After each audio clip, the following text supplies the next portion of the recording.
क्या आपने कभी रामायण देखी है? रामायण के अंदर हर किरदार अपने आप को बोलकर चरितार्थ करता है। वो अपने जीवन की तमाम घटनाओं के बारे में जिक्र करता है और उससे हम लोग कुछ सीखते हैं। लेकिन म्यांमार के अंदर जब रामायण दिखाई जाती है तो किरदार कभी बोलते नहीं हैं। वो बिन बोले ही अपने चेहरे के भाव से पूरी की पूरी कहानी जो है वो दर्शकों के सामने रख देते हैं। मूक रामायण काफी फेमस है म्यांमार की। यही नहीं, भगवान श्री राम पूरे देश के अंदर म्यांमार में इतने पूजे जाते हैं कि इसके अलावा किसी भी देवता को इतना जो है वहां पर सम्मान नहीं दिया जाता है। लेकिन परिस्थितियां बदल चुकी है।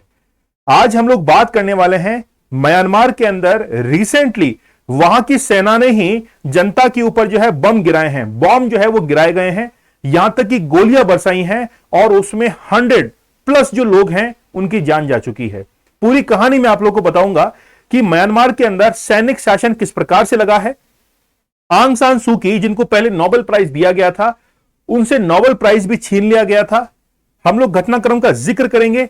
उससे पहले मैं आप लोगों की जानकारी के लिए बता दूं कि म्यांमार एक शांति प्रिय देश रहा है, लेकिन कुछ समय के अंदर कुछ ऐसी घटनाएं हुई हैं जिसके कारण पूरा का पूरा सिनेरियो जो है वो चेंज हो चुका है। रिसेंटली क्या हुआ है, ये पिक्चर आप लोग यहां पर देख रहे हैं। म्यांमार में रिसेंटली क्या हुआ है कि सेना ने अटैक किया है हेलीकॉप्टर के थ्रू और अटैक करने के बाद वहां पर गोलियां बरसाई हैं और लगभग 100 लोग जो है वो मारे गए हैं।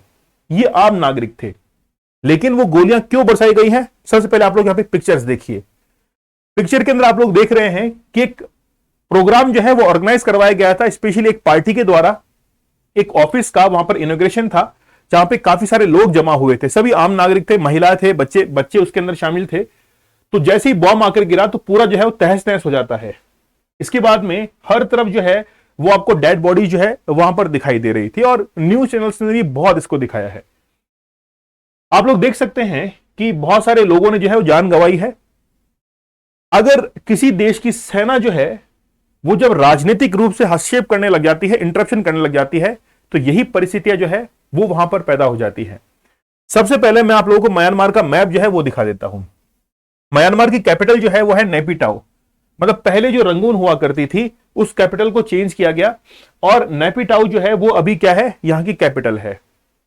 इसी से लगभग 260 किलोमीटर दूर एक फंक्शन जो है, प्रोग्राम, वो ऑर्गेनाइज करवाया जा रहा था और वहीं पर जो है ये बॉम्ब वगैरह गिराए गए। म्यांमार की एथनिक ग्रुप्स जो है उसके बारे में अगर हम लोग जाने तो यहां पर आप लोग देखेंगे कि बर्मीज जो है वो रहते हैं लगभग 68%, शान जो है वो 9% रहते हैं। इसके अलावा रखाइन देखिए, जो कि सबसे सरकमस्टांसेस, विकट परिस्थितियों में यहां पर रह रहे थे, 4% है उनकी जनसंख्या। चाइनीज जो है वो 3% है। इंडियंस भी वहां पर है 2% में। इसके अलावा जो है वो अदर्स भी 5% रहते हैं। रिलीजन की अगर हम लोग बात करें तो 87% जो लोग हैं वो बुद्धिज्म को फॉलो करते हैं, क्रिश्चियनिटी को 6.2, इस्लाम भी वहां पर है 4.3% और अदर जो है 1.6%। इसी के अंदर हिंदुइज्म जो है वो भी काउंट होता है। लेकिन इसके अलावा और भी कुछ है। रिसेंटली क्या हुआ है उसके बारे में हम लोग चर्चा करते हैं।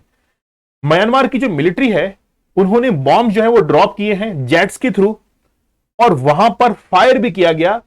20 मिनट तक, 20 मिनट तक जो है वो जनता के ऊपर फायर किया गया और उसके अंदर लगभग 100 लोग जो है वो मारे गए हैं, निर्दोष लोग मारे गए हैं। इसमें मरने वालों में अधिकतर जो है वो वुमेन्स हैं और चिल्ड्रंस हैं।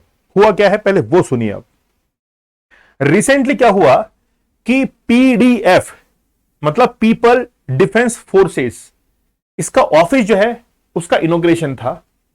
इसमें क्या बड़ी बात है, इनॉग्रेशन था तो था, लेकिन इसके पीछे का जो घटनाक्रम है वो आपको समझने की जरूरत है।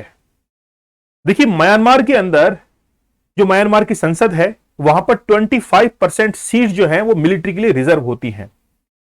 अगर हम लोग आपको थोड़ा बैक में लेके जाएं तो ये बात है नवंबर 2020 की।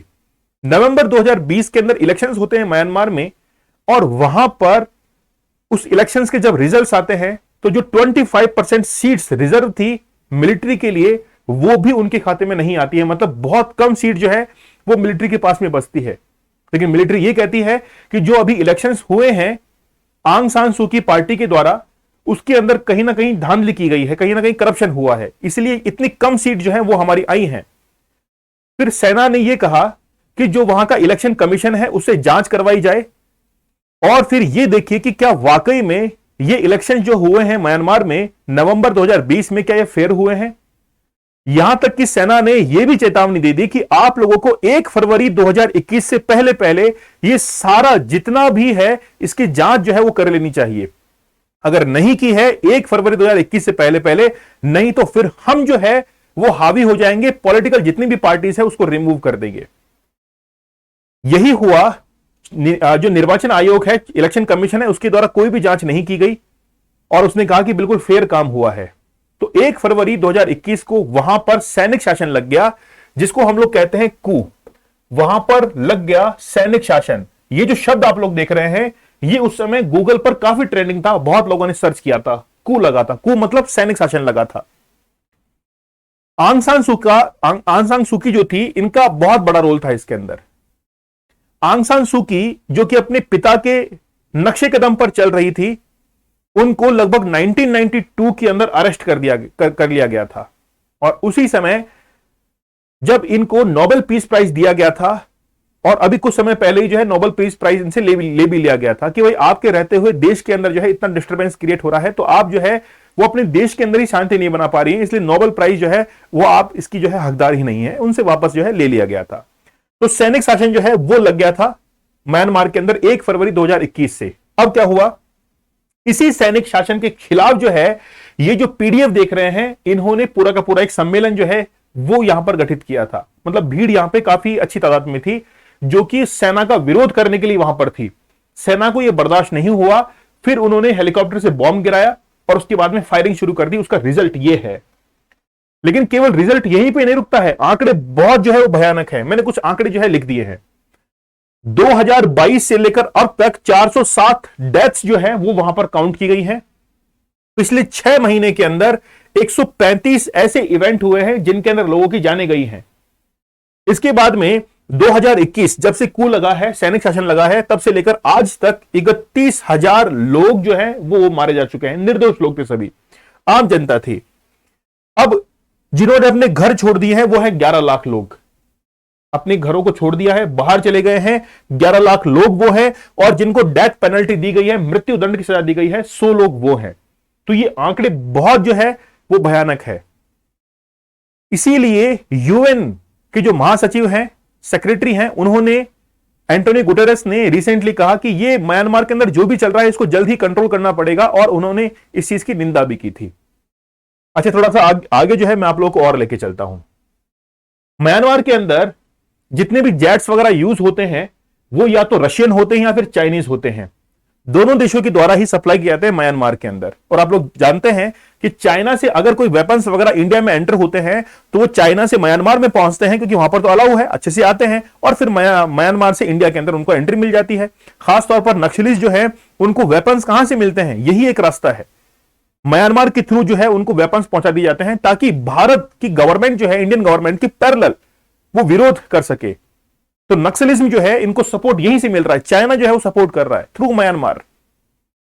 तो बहुत सारा जो कहते हैं कि असला बारूद है वो रशिया और चाइना जो है वहां से आते हैं। अच्छा, म्यांमार जो है वो कम नहीं है संसाधनों के अंदर। अगर हम लोग देखें जो नेचुरल रिसोर्सेज है इसमें बहुत आगे है। अगर हम लोग बात करें कि म्यांमार जो है वो ईस्ट एशिया समिट का जो है मेंबर है, नॉन अलाइन मूवमेंट का वो मेंबर है, आसियान का मेंबर है, बिम्स्टेक का मेंबर है, लेकिन वो कॉमनवेल्थ कंट्रीज के अंदर शामिल नहीं है। कॉमनवेल्थ कंट्रीज में वो शामिल होती हैं जो कि कहीं ना कहीं ब्रिटिश एम्पायर जो है उनका कॉलोनाइज कंट्री रह चुकी है। ठीक है, म्यांमार के अंदर अगर नेचुरल रिसोर्सेज की बात करें तो हम लोग देख सकते हैं कि वहां पर जायद, gems, oil, natural gas, teak, बहुत सारा है, रिन्यूएबल एनर्जी के लिए, सोलर पावर के लिए। ठीक है, तो ये जो रीजन है म्यांमार का वो काफी रिच है in terms of natural resources. अच्छा, अब देखिए आंग सान सू की जो है ये तो अभी जेल के अंदर है। म्यांमार भारत का पड़ोसी है, दोनों देशों की सीमाएं आपस में सटी हुई हैं। हम यहां 2021 में हुए सैन्य तख्तापलट के बारे में जो है वो बता रहे हैं। मतलब यहां पर देखिए रिसेंटली ये पूरा घटनाक्रम जो है मैंने आप लोगों को बता दिया है। ये पूरा घटनाक्रम जो है वो मैंने आप लोगों को बता दिया है। आंग सान सू की जो है वो अभी जेल के अंदर है। म्यांमार में सेना ने 2022 में 40 साल बाद मौत की सजा को फिर से जो है वो बहाल कर दिया था। अभी आप लोगों को मैंने बताया कि 100 पीपल जो है उनको डेथ पेनल्टी दी गई थी। ठीक है, तो ये पूरा घटनाक्रम जो है ऑलरेडी मैं आप लोगों को बता चुका हूं। तो म्यांमार के अंदर अभी सब कुछ जो है इम्बैलेंस है। और सिद्धांत सर ने आप लोगों के लिए गजब का जो है वो कोर्स बनाया है, एनसीईआरटी का कोर्स है। हिस्ट्री के लिए 25% डिस्काउंट आप लोगों को मिलेगा। कोड यूज करना है एनसीईआरटी। इस कोड की मदद से आप लोग जो है वो 25% डिस्काउंट ले सकते हैं। आप लोगों को लेक्चर कैसा लगा मुझे आप लोग कमेंट सेक्शन में जरूर बताइएगा। आप लोगों के एक बेहतरीन कमेंट से जो है वो मेरी हौसला अफजाई होती है कि वाकई में विद्यार्थी जो है इस कंटेंट को पसंद कर रहे हैं। और कुछ भी कंटेंट ऐड करना हो तो बेफिक्र होकर मुझे कमेंट सेक्शन में बताइए, मैं ऐड करूंगा उसको। ठीक है, आप लोग मुझे टेलीग्राम पर ज्वाइन कर सकते हैं, दीपक इंदौरा ऑफिशियल स्टडी ग्लोस आप लोगों के लिए बहुत ही बेहतरीन कंटेंट लेकर आता है। लेकिन आप लोग सब्सक्राइब पता नहीं क्यों नहीं कर रहे। सब्सक्राइब कीजिए आप लोग जल्दी से, सब्सक्राइब बटन नीचे है। और जाते जाते एक क्वेश्चन आप लोगों के लिए, क्वेश्चन ये है कि ये बताइए मुझे कि म्यांमार की जो कैपिटल है वो अभी नापिताऊ है ना, नापिताऊ है। इससे पहले रंगून हुआ करती थी। ये जो कैपिटल है ये कब चेंज की गई थी, आपको ईयर बताना है कमेंट सेक्शन के अंदर कि इस वर्ष जो है, इस साल जो है ये कैपिटल चेंज की गई थी। ठीक है, तो चलिए मिलते हैं आप लोगों से नेक्स्ट लेक्चर में। तब तक के लिए धन्यवाद, थैंक यू, जय हिंद।